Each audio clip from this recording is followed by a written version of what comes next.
Of all the Joe in the Juice protein shakes, Beets and berries is my favourite, and it is really easy to make. Just 6 ingredients plus ice, although, if I may be so bold, I'm going to suggest a 7th. The recipe says to use 3 small pieces of banana, which is about half a small banana, and you could freeze the rest, but I just use the whole thing. A scoop of date puree, and that's about a heaped tablespoon. You don't have to use date puree, you can just use whole pitted dates, and I do that all the time. Now, I did make the date puree for my nutty video, and I said, oh, I can't be bothered to keep this up, but that's not true. I absolutely love it, and it's really easy to make. I'll show you how to make it later on. Protein powder. Joe in the Juice use vanilla flavoured collagen and whey, I believe.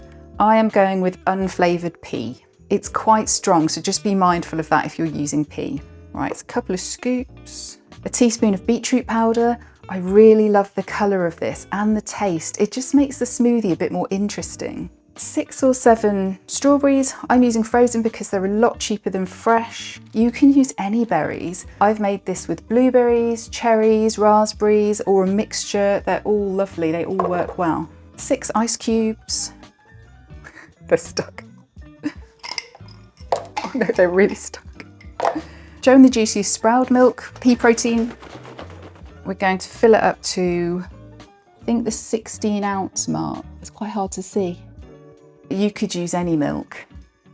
I do add some extras sometimes because I've got them, things like flax seeds, maca root powder, or kefir. The one extra I am going to highly recommend is almond butter. I always make Beets and berries with a nut butter, and the one time I didn't, I remember thinking, oh, this doesn't taste the same, it's missing something. And that little bit of nut butter, about a heaped tablespoon, just adds creaminess and just makes it feel more luxurious. While that's blending, I'll show you how to make the date puree. 150 grams of pitted dates, that's 3/4 of a cup. I give them a quick chop to make sure there are no stones, but you can just squeeze them to check. They go into the blender with 125 ml or half a cup of freshly boiled water. If you don't have a high-powered blender, let the dates soak for 10 minutes or so before processing. I have to stop and scrape the sides down a few times. Once you've got a smooth paste, transfer it to an airtight jar where it will keep in the fridge for up to 3 months. Back to the shake, which will be extra smooth if you've made it with date puree.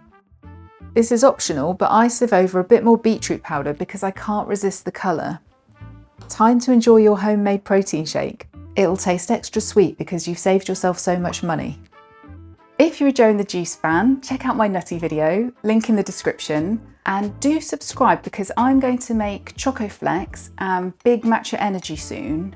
Also let me know if you want to see unicorn tears, but they've taken that one off the menu and it was always my least favourite. Anyway, cheers for watching and I'll see you in the next video.